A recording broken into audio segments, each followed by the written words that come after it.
السلام علیکم، میں امداد سومرو۔ معاملہ ہے شیخ رشید کا، جن کے خلاف حکومت کو ثبوت مل گئے ہیں اور عمران خان صاحب سے ثبوت مانگ لیے گئے ہیں مسٹر ایکس اور مسٹر وائی پر الزام لگانے کے، انتخابات میں مداخلت کرنے کے ثبوت اور معاملہ انتخابات کا، جن کو لے کر عمران خان صاحب جو ہیں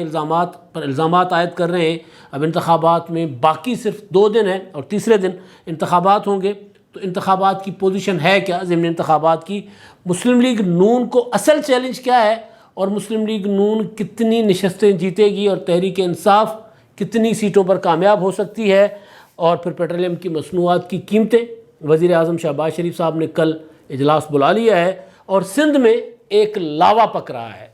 وہ پھٹ سکتا ہے، اور اگر وہ لاوا پھٹا تو صورتحال بہت سنگین اور بہت خطرناک ہو سکتی ہے۔ اور آغاز سندھ میں پکنے والے اس لاوے سے۔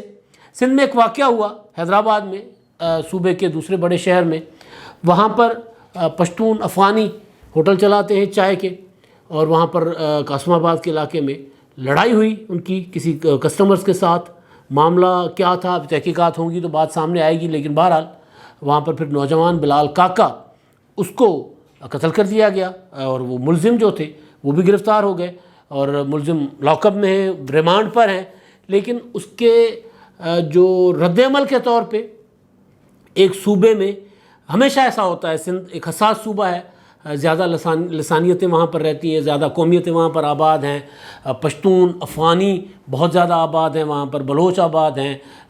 پنجابیز آباد ہیں، اردو اسپیکنگ جو ہمارے بھائی ہیں وہ آباد ہیں، اسی طرح دیگر قومیتیں بھی وہاں پر آباد ہیں۔ لہٰذا کوئی بھی چھوٹی موٹی چیز ہوتی ہے تو پھر اس میں ایک ریئیکشن آتا ہے، اور نیشنلزم بھی وہاں پر ظاہر زیادہ ہے، جو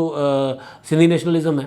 تو اب اس میں ہوتا یہ ہے کہ کوئی نہ کوئی قوت اس کو ٹریگر کرنے کی کوشش کر رہی ہوتی ہے، کوئی نہ کوئی قوت۔ آپ کو یاد ہوگا ایک وقت میں کراچی میں قتل ہوا تھا، جاگیرانی لڑکا تھا، اس کا قتل ہوا تھا، وہ بھی اسی طرح جن کے ہاتھوں قتل ہوا وہ پشتون تھے۔ تو اس وقت بھی پوری کوشش کی گئی تھی کہ اس معاملے کو سندھی پشتون فسادات کا رنگ دیا جائے، پوری کوشش کی گئی تھی۔ اس میں پورا وہ جو ہوتا ہے وہ تیل چھڑکنے کی کوشش کی گئی تھی جلتی پر، لیکن سوسائٹی نے ریئیکٹ کیا تھا اور یہ نہیں ہونے دیا گیا تھا۔ اس کے علاوہ آپ کو یاد ہوگا پچھلے دنوں بحریہ ٹاؤن والا معاملہ ہوا تھا، بحریہ ٹاؤن زمینوں پر قابض، وہاں پر لوگ جو ہیں وہ پروٹیسٹ کرنے بحریہ ٹاؤن پہنچے، جو بحریہ ٹاؤن کے جو گاؤں مسمار کر کے بحریہ ٹاؤن کو بڑھایا جا رہا تھا، آگے بنایا جا رہا تھا، قدیمی گاؤں تھے، کوئی 100 سال پرانا، کوئی 200 سال پرانا، کوئی اس سے بھی پرانے گاؤں تھے، وہ گاؤں مسمار کر کے ملک ریاض جو ہے وہ اپنا ان گاؤں والوں کے اوپر جو تھے، دیہات جو اصل مالک تھے اس زمین کے،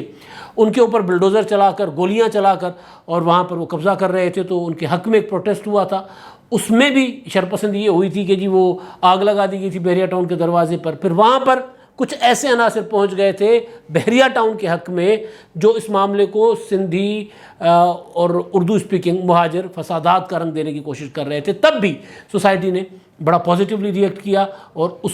کو وہ جو آگ بھڑکانے کی کوشش کی جا رہی تھی وہ نہیں ہوئی۔ اب یہ جو ہوا ہے معاملہ بلال کاکا کا، ظاہر معاملہ پولیس کے پاس ہے، ریمانڈ پر ہے ملزم، اور لیکن اس کے ریئیکشن کے طور پر جو چیز سامنے آئی ہے وہ بڑی افسوسناک، بڑی خطرناک ہے، وہ جس کو میں کہہ رہا ہوں لاوا پک رہا ہے۔ وہ یہ ہوا ہے کہ جی وہاں پر سندھ کے مختلف شہروں میں لوگوں نے یا کچھ نوجوانوں نے انہوں نے جا کر وہاں پر پشتون یا افغانی جو وہاں پر کاروبار کر رہے ہیں ان کو کہا کہ جی آپ یہاں سے نکل جاؤ، چلے جاؤ۔ ظاہر ہے اب یہ جو نوجوان سامنے ہوتا ہے وہ تو بیچارہ معصوم ہوتا ہے، وہ اپنی قوم پرستی کے اس میں ہوتا ہے، لیکن کوئی پیچھے کوئی طاقت ہوتی ہے۔ ہمیشہ یہی ہوا ہے، سندھ نے 80 اور اس سے پہلے بھی جو لسانی فسادات ہوئے تھے، اس کے بعد آپ کو یاد ہوگا سندھ میں سب سے پہلے فسادات ہوئے پشتون مہاجر فسادات ہوئے، پھر پنجابی مہاجر فسادات ہوئے، پھر بالآخر سندھی مہاجر فسادات ہوئے، اور سندھ جلتا رہا، دہائیوں تک جلتا رہا۔ لیکن اب جا کر جو ہے کافی عرصے سے سکون ہے، تو سکون ظاہر ہے کسی نہ کسی کو تو راس نہیں آ رہا ہوگا نا، اسی وجہ سے اس طرح کی کوئی بھی حادثہ، کوئی بھی چیز ہو جاتی ہے تو اس کو قومیتوں کا اور لسانیتوں کا اور کمیونٹیز کا معاملہ بنا دیا جاتا ہے۔ لہٰذا یہ جو لاوا ہے اس پہ میں نے جو دیکھا سوشل میڈیا پر کہ کچھ لوگ جذباتی ہو کر اس میں کود پڑے، اور کچھ کچھ نہیں، لیکن زیادہ تر جو لوگ تھے وہ ذمہ داری کے ساتھ بات کر رہے تھے کہ نہیں، یہ معاملہ اگر ایک فرد کا ہے تو اس کو ایک قومیت کے ساتھ، ایک لسانیت کے ساتھ، ایک کمیونٹی کے ساتھ نہ جوڑا جائے، اور نہیں جوڑنا چاہیے۔ اور حکومت کو ویجیلنٹ ہونا چاہیے، ہماری سول سوسائٹی جو ہے سندھ کی، پاکستان کی، اس کو ویجیلنٹ ہونا چاہیے، ان کو دیکھنا چاہیے کہ یہ جو ایک لڑائی ہو گئی، ایک جھگڑا ہو گیا، ایک قتل ہو گیا، اس پہ کتنی اور لاشیں گرانی ہیں مزید۔ یہ بڑا جو ہے وہ سب کی ذمہ داری ہے، اور سب کے اوپر یہ فرض عائد ہوتا ہے کہ اس کو روکا جائے، اور یہ جو لاوا پک رہا ہے، اس لاوے کو ابلنے سے پہلے، پھٹنے سے پہلے اس لاوے کو یہیں دبا دینا چاہیے، اور اس کا کوئی جو حل کیا ہے قانون کے پاس ہے، ملزم قانون کے پاس ہے، اور اس کو قانون کے مطابق سزا ہونی چاہیے۔ پولیس کی یہ ذمہ داری ہے، پروسیکیوشن کی یہ ذمہ داری ہے کہ ملزم کو جو اس نے کیا ہے اس کی سزا ملنی چاہیے۔ لیکن باقی جو لوگ ہیں سندھ کے بسنے والے، چاہے کسی بھی زبان سے ان کا تعلق ہو، کسی بھی لسان سے ان کا تعلق ہو، کسی بھی قومیت سے ان کا تعلق ہو، وہاں مستقل صدیوں سے یہ لوگ آباد ہیں، مختلف قومیتوں کے لوگ آباد ہیں، اور بھائی چارے کے ساتھ آباد ہیں، رواداری کے ساتھ آباد ہیں، اور وہاں ایک دوسرے کے ساتھ خوشی غمی سانجھی کرتے ہیں۔ تو ان کو آپس میں بیٹھ کر اس طرح کی چیزوں کو، جو اس طرح کی شرپسندی ہوتی ہے، اس کو روکنا چاہیے، تاکہ کسی کا نقصان نہ ہو۔ یہ نقصان پھر سندھیوں کا نہیں ہوگا، پھر صرف پشتونوں کا نہیں ہوگا، پھر صرف اردو اسپیکنگ کا نہیں ہوگا، صرف پنجابیوں کا یا بلوچوں کا نہیں ہوگا، پھر یہ پورا بطور سندھ صوبہ جو سب کو پال رہا ہے، پھر ان کا نقصان ہوگا۔ لہٰذا اس چیز کو یہی روکنا چاہیے۔ اب میں معاملہ جو ہے وہ آتا ہوں پنجاب کے انتخابات کا، اور شیخ رشید صاحب والا معاملہ واقعتاً سنگین ہوتا جا رہا ہے۔ شیخ رشید صاحب واقعتاً ٹربل میں ہیں، اور شیخ صاحب نے تو ظاہر ہے خود بھی وزیر داخلہ رہے ہوئے ہیں، خود بھی بڑے بڑے لوگوں کو جیلوں میں رکھا ہوا ہے، تو شیخ صاحب کے متعلق جو چیزیں سامنے آ رہی ہیں وہ کوئی اچھی نہیں ہیں۔ یعنی عمران خان صاحب کے دیگر ساتھی بعد میں لگ رہا ہے کہ پہلے شیخ رشید صاحب دھر لیے جائیں گے۔ وہ معاملہ بڑا سنگین ہو رہا ہے، انتہائی، اور باضابطہ ہے کہ اعلان سمجھیں کہ ہو چکا ہوا ہے۔ اچھا جی، اب معاملہ ہے جو انتخابات کا، بلکہ انتخابات سے پہلے میرا خیال ہے پیٹرولیم کی بات کر لیتے ہیں، مختصراً بات ہوگی اس کی۔ وزیر اعظم صاحب نے اعلان کیا تھا، شہباز شریف صاحب نے، کہ جو انٹرنیشنل مارکیٹ میں پیٹرولیم کی قیمتیں کم ہوئی ہیں، تو اس کا جو ہے اثر وہ نیچے لوگوں تک، اس کا فائدہ عوام تک منتقل کرنا ہے، کیونکہ اس حکومت نے پیٹرول کی جو قیمتیں ہیں وہ مطلب تاریخ میں کبھی اتنی نہیں بڑھی جتنی اس حکومت نے بڑھائی ہیں۔ 250 روپے تک چلا گیا پیٹرول، تو حکومت نے اعلان کیا کہ ہم لوگوں کو دیں گے ریلیف۔ اب ریلیف دینے کے بعد پھر ہوا تھا کہ جی کتنا ایک ریلیف ہو سکتا ہے ٹیکنیکلی، جو پیٹرول کی قیمتیں گری ہیں تو اس کا اثر کتنا ہونا چاہیے پاکستان میں پیٹرولیم کی قیمتیں کم کرنے میں۔ تو اس کے لیے وزارت پیٹرولیم سے، اوگرا سے سفارشات وزیر اعظم صاحب نے منگوا لی ہوئی تھی، اور کل یعنی 15 کو وزیر اعظم صاحب نے اجلاس بھی بلا لیا ہے کابینہ کا اسی معاملے پر۔ اب اس میں ابھی جو خبریں آ رہی ہیں، بلکہ میں نے آپ کو کل بتایا بھی تھا کہ جو قیمتیں ہیں وہ کچھ سورسز یہ کہہ رہے ہیں کہ 20 روپے تک حکومت کم کر سکتی ہے، لیکن میں نے گزارش یہ کی تھی کہ کم از کم 50 روپے اگر قیمت کم کی جائے گی تب جا کے ریلیف محسوس ہوگا۔ 20 روپے والا جو ہے وہ ریلیف صرف وہ لوگوں تک، مطلب یہ ہے کہ جو پیٹرول اپنی بائک میں پیٹرول ڈلوائے گا، بندہ گاڑی میں ڈلوائے گا، اس کو تو 20 روپے پر لیٹر فائدہ ہوگا، لیکن جو دیگر اشیاء کی قیمتیں بڑھ گئی ہیں وہ نیچے نہیں آئیں گی۔ تو حکومت اگر چاہتی ہے کہ اس کا مجموعی طور پر لوگوں کو ریلیف ملے، آلو پر ملے، ٹماٹر پر ملے، دالوں پر ملے، گھی پر ملے، بجلی کی قیمت پر ملے، جو پیداوار ہوتی ہے پیٹرولیم کے ساتھ جتنی بھی چیزیں منسلک ہیں، ٹرانسپورٹ کے کرایوں سے ملے، تو وہ جو ریلیف اگر حکومت چاہتی ہے تو پھر کم از کم حکومت کو 50 روپے کا ریلیف دینا ہوگا، 50 روپے کی قیمت کم کرنی ہوگی۔ لیکن اب جو خبریں آ رہی ہیں کہ جو سمری بنی ہے وہ 15 سے 20 روپے کہا جا رہا ہے پیٹرول اور 25 روپے ڈیزل، تو یعنی 15 سے 25 روپے تک پیٹرولیم کی مصنوعات کی قیمتیں کم کرنے کی سمری گئی ہے۔ ریلیف ہے، ملنا چاہیے جتنا ملنا چاہیے، لیکن یہ بہت کم ہے۔ جس حد تک قیمتیں چلی گئی ہوئی ہیں اس کو زیادہ سے زیادہ ریلیف ملے گا تو لوگوں کو زیادہ ظاہر ریلیف ہی ملے گا، پھر سکون ملے گا۔ ابھی تک لوگ تکلیف میں ہیں۔ اچھا جی، اب یہ جو تکلیف ہے یہ لوگوں کو جو حکومت نے دی ہے، یہ تکلیف حکومت محسوس کر رہی ہے انتخابات میں۔ یہ جو انتخابات، ضمنی انتخابات 20 حلقوں کے، آج 15 تاریخ ہے، 14 تاریخ ہے، کل 15، پھر 16 اور پرسوں پھر اگلے دن یعنی 17 کو انتخابات، 2 دن کے بعد یعنی تیسرے دن ہوں گے انتخابات۔ تو ان انتخابات میں حکومت کو مہنگائی بھی پریشان کر رہی ہے۔ حالانکہ مسلم لیگ نون کو پنجاب میں بلدیاتی ضمنی انتخابات کوئی مسئلہ ہی نہیں تھا، آپ کو یاد ہوگا کہ پنجاب میں عمران خان صاحب کی حکومت جب تھی مرکز میں اور پنجاب میں، تب جتنے ضمنی انتخابات ہوئے، اور خاص طور پر پی ڈی ایم کی تشکیل کے بعد جتنے ضمنی انتخابات ہوئے تھے، تمام تر ضمنی انتخابات میں پی ٹی آئی کو شکست ہوئی تھی۔ ایک انتخاب پی ٹی آئی جیتی تھی، سیالکوٹ والا صوبائی انتخاب، صوبائی حلقہ احسن سلیم بریار والا۔ اس کے پیچھے وجہ یہ تھی کہ مسلم لیگ نون کے اندر تقسیم تھی، اور وہ اس طرح مسلم لیگ نون نے یونائٹ ہو کے، متحد ہو کے وہ انتخاب نہیں لڑا تھا، لہٰذا جو بریار صاحب کا پیسہ بھی تھا تو وہ جیت گئے تھے، اور ظاہر مشینری تھی۔ اس وقت جو عثمان بزدار صاحب کے پرنسپل سیکریٹری تھے وزیر اعلیٰ صاحب کے، ان کے وہ اپنا تھے کیا ہوتا ہے داماد، تو انہوں نے وہ انتخاب لڑا تھا، تو ان کو مکمل سپورٹ دی گئی تھی حکومتی مشینری کی۔ وہ ایک انتخاب جو ہے پنجاب میں پی ٹی آئی جیتی تھی، اس کے علاوہ کوئی انتخاب نہیں جیتی تھی، یہاں تک کہ نوشہرہ میں بھی کے پی کے میں بھی انتخاب ہار گئی تھی، سندھ کے سارے انتخاب ہار گئی تھی P T I. Faisal Voda کی اپنی چھوڑی ہوئی نشست جو تھی وہ پی ٹی آئی نے کراچی والی وہ تک ہار گئی تھی، ملیر کی نشست پر پی ٹی آئی کو شکست ہوئی تھی، عمر کوٹ، تھرپارکر، سانگڑ، پھر پشین، پھر کوئی ایک صرف سیٹ پھر اس دوران جیتی تھی، وہ جو کرم ایجنسی والی پی ٹی آئی جیتی تھی، وہ ایک سیٹ جیتی تھی۔ تو تحریک انصاف تو اپنی حکومت میں ضمنی انتخاب نہیں جیت سکی تھی، تو اب مسلم لیگ نون کی حکومت میں تحریک انصاف کے جیتنے کے کتنے امکان تھے؟ جو امکان باقی تھوڑے سے ہیں وہ ایک تو مہنگائی کی وجہ سے، اور دوسرا جو مسلم لیگ نون کے لیے جو اصل چیلنج بنا ہوا ہے انتخابات کا، وہ مسلم لیگ نون کے لیے جو اصل پرابلم ہے وہ ہے کہ مسلم لیگ نون نے پی ٹی آئی کے منحرف ارکان کو ٹکٹ دی ہے، اور ٹکٹ یہ جب میں نے اپنا پہلے بھی جب پی ڈی ایم کے زمانے میں استعفے دینے کا آپشن چل رہا تھا کہ جی استعفے دے دیے جائیں قومی اسمبلی سے، تو اس وقت بھی رانا ثناءاللہ صاحب نے مخالفت کی تھی، اور رانا صاحب نے اپنے قائد نواز شریف صاحب کو کہا تھا کہ اگر ہم ریزائن کر جاتے ہیں تو پھر حکومت انتخابات کروا لے گی، ضمنی انتخابات، پھر ضمنی انتخابات کروائے گی تو ہمیں الیکشن لڑنا پڑے گا، اور اگر ہم الیکشن لڑیں گے تو پھر انتخاب کیوں دیں، ریزائن کیوں دیں، اور اگر ہم انتخابات نہیں لڑیں گے تو پھر ہمارے حلقوں میں کوئی اور آ جائے گا، لہٰذا ہم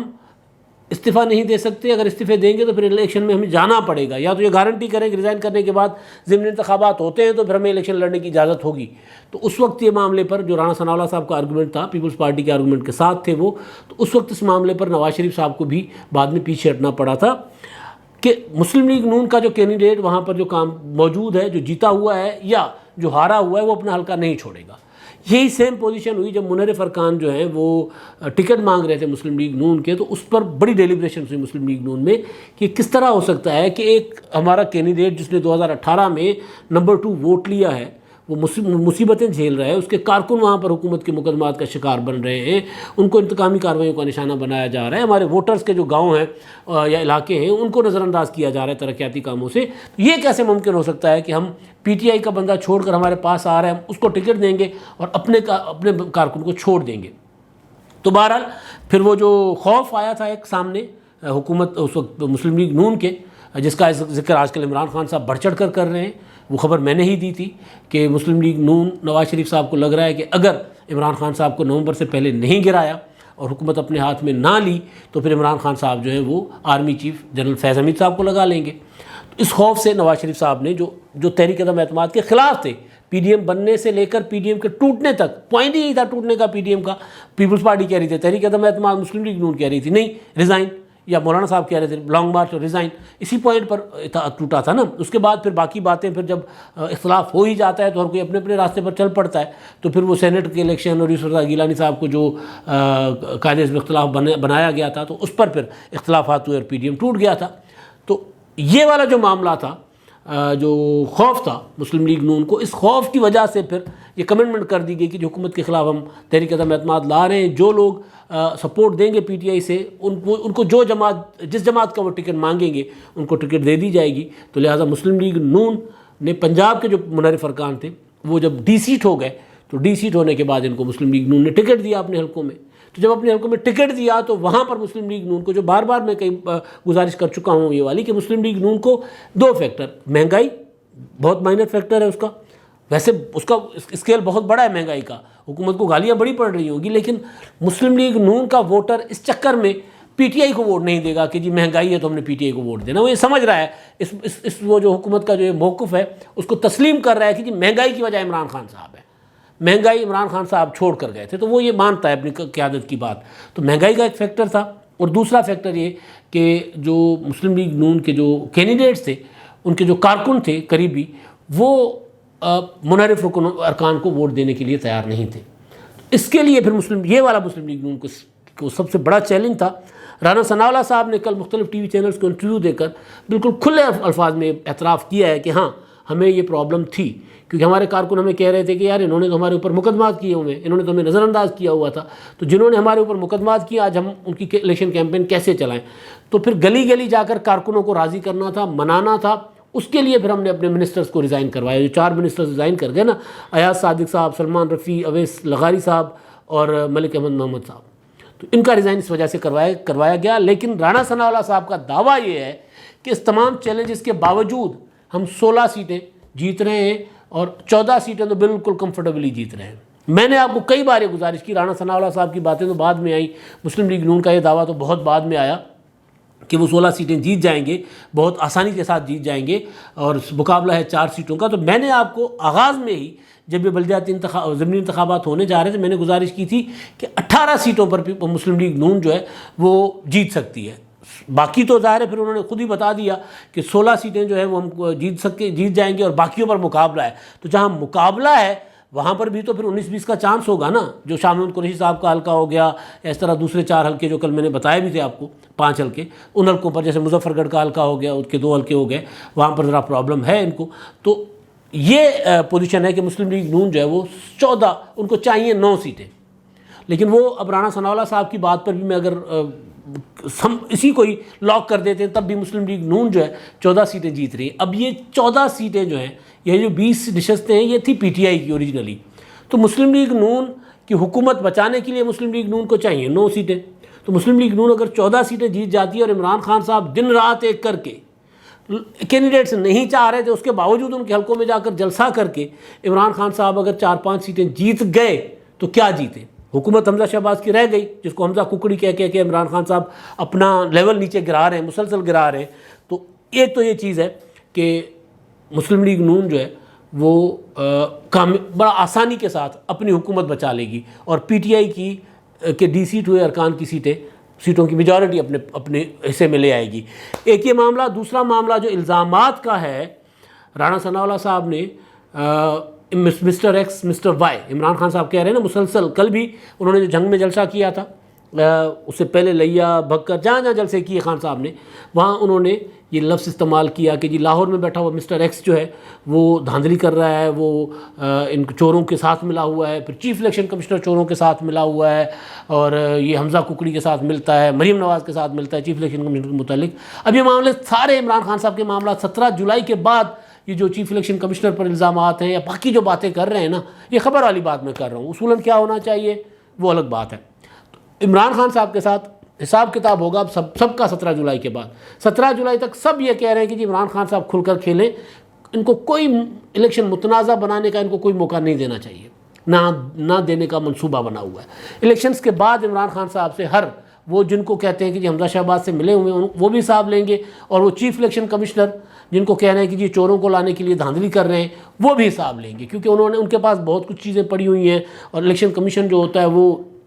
ہوتا ہے عدالت کی حیثیت ہوتی ہے اس کی، تو اس پر اس طرح الزامات لگانا الیکشن کمیشن پر ظاہر ہے وہ برداشت کرتے ہیں، لیکن ایک حد تک کریں گے۔ تو ایک تو یہ معاملہ ہے، لیکن اب اس سے بھی جو اگلی بات ہے وہ یہ کہ رانا ثناء اللہ صاحب نا دلیل بہت اچھی دے دیتے ہیں۔ انہوں نے کہا کہ جی اگر تو عمران خان صاحب کے پاس کوئی ثبوت ہے، اب مسٹر ایکس عمران خان صاحب جن کو کہہ رہے ہیں سب کو پتہ ہے کس کو کہہ رہے ہیں، جن کو کہہ رہے ہیں وہ بھی سمجھ رہے ہیں اور لوگ بھی سمجھ رہے ہیں مسٹر ایکس کس کو کہہ رہے ہیں اور مسٹر وائی کس کو کہہ رہے ہیں، سب کو پتہ ہے ملتان میں والے۔ انہوں نے کہا کہ اگر مسٹر ایکس اور مسٹر وائی کے اگینسٹ عمران خان صاحب کے پاس کوئی ثبوت ہے کہ جی وہ ہم سے ملتے ہیں، انہوں نے مسلم لیگ نون کے لوگوں کے ساتھ میٹنگیں کی ہیں، انہوں نے کسی کو فون کر کے کہا ہے کہ جی مسلم لیگ نون جوائن کرو، تو ثبوت سامنے لے کر آئیں، اور D G I S P R نے کہا ہوا ہے کہ جی ہمارے اوپر الزام نہ لگاؤ، ثبوت ہو تو سامنے لاؤ، ہم کارروائی کریں گے اگر کسی شخص کے خلاف کوئی ثبوت ہے تو۔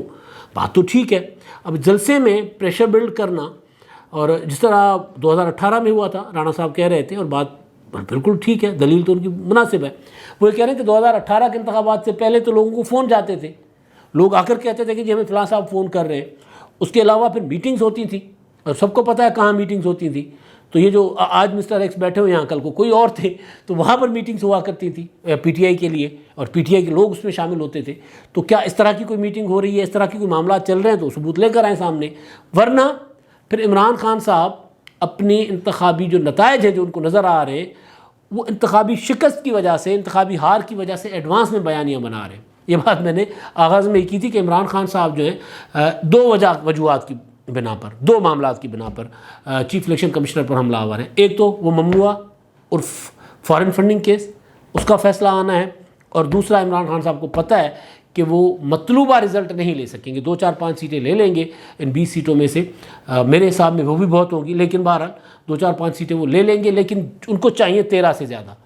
13 سے زائد سیٹیں جیتیں گے تو پھر پنجاب سے حکومت جاتی ہے مسلم لیگ نون کی، تو وہ سیٹیں نہیں جیتیں گے تو پھر عمران خان صاحب شور مچائیں گے. اس کے لیے ایڈوانس میں یہ تیاری کر رہے ہیں. لیکن اصل چیز جو ہے وہ یہ ہے کہ اگر کوئی ثبوت، جس طرح فواد چوہدری صاحب نے آڈیو سنا دی تھی نا کہ کوئی کسی پر دباؤ ڈال رہا تھا کہ جی آپ یہ ٹویٹ ڈیلیٹ کر دیں، تو اسی طرح اگر کوئی ثبوت ہے، کسی کو فون جا رہے ہیں، تو بالکل ٹھیک بات ہے، ان کو لانا چاہیے، عمران خان صاحب کو ثبوت سامنے لانے چاہیے، تاکہ اوپر بیٹھے ہوئے جو آرمی چیف ہیں جنہوں نے کہا ہے DGI-SPR کے ذریعے کہ ہمارے لوگوں کے خلاف مداخلت کرنے کے کوئی ثبوت ہو سیاست میں تو لائیں، ہم ان کے خلاف کارروائی کریں گے. اچھا جی، اب معاملہ ہے آخری شیخ رشید صاحب کا. کل بھی میں نے اپنے ویلاگ میں گزارش کی تھی کہ شیخ صاحب کو اینٹی کرپشن نے بلا لیا ہوا ہے، اور معاملہ ہے زمین کا. زمین کی انہوں نے فیس جو ہے وہ سرکاری فیس زمین کا لین دین کی کسی پرائیویٹ سوسائٹی کو، زمین فروخت کی بلڈر کو، اور اس کی فیس کی مد میں حکومت کو پہنچایا نقصان. لیکن رانا ثناءاللہ صاحب جو وزیر داخلہ ہیں وہ ایک اور بات کر رہے ہیں. وہ یہ کہہ رہے ہیں کہ جی شیخ رشید صاحب کے خلاف اور فرح خان کے خلاف ان کے پاس ٹھوس شواہد ہیں. اب جب ٹھوس شواہد ہو تو پھر گرفتاری پکی. اس کا مطلب ہے کہ 17 جولائی کے بعد گرفتاری والی خبر جو میں نے کل دی تھی وہ ہونے جا رہی ہے. وہ یہ کہہ رہے ہیں کہ جی شیخ رشید صاحب نے جہادی کیمپ کے لیے امداد لی اور اس سے جگہ لی، یعنی زمین خریدی، اور پھر وہ زمین خاندانی قرار دے کر انہوں نے 67 کروڑ روپے وہ جو فروخت کر لی اور 67 کروڑ روپے وصول کیے. زمین جو ہے وہ 15 سے 17 کروڑ روپے وہاں پر ادا کیے، اور انہوں نے بعد میں وہ زمین ہتھیا لی. اس کے متعلق ان کے پاس ٹھوس ثبوت ہیں. جب ٹھوس ثبوت ہوتے ہیں تو پھر گرفتاری پکی ہوتی ہے. اور رانا ثناءاللہ صاحب جو ہیں انہوں نے کئی بار شیخ رشید صاحب کے متعلق جو باتیں کی ہیں وہ بڑی سنگین ہیں کہ وہ ان کا مطلب ایک ہوتا ہے نا بس نہیں چل رہا. اگر بس چلتا ہوتا رانا ثناءاللہ صاحب کا تو پھر وہ شیخ رشید صاحب کو وزیر داخلہ بنتے ہی اسی ٹائم کال کوٹری میں ڈال لیتے. لیکن اب وہ یہ کہہ رہے ہیں کہ جی ثبوت آگے ہوئے اور ان کو چھوڑا نہیں جائے گا، ان کے خلاف کارروائی ہوگی. تو جب کارروائی ہوگی تو پھر 17 جولائی کے انتخابات کے بعد، یعنی 2 روز کے بعد، 3 روز کے بعد، 4 روز لگا لیں، 22 تک لگا لیں حمزہ شہباز کا جو دوبارہ الیکشن ہے، تو اس کے بعد پھر انتخابات سے فارغ ہو کے حکومت اس طرف چڑھائیاں کرے گی. اب تک کے لیے اتنا ہی. اللہ حافظ.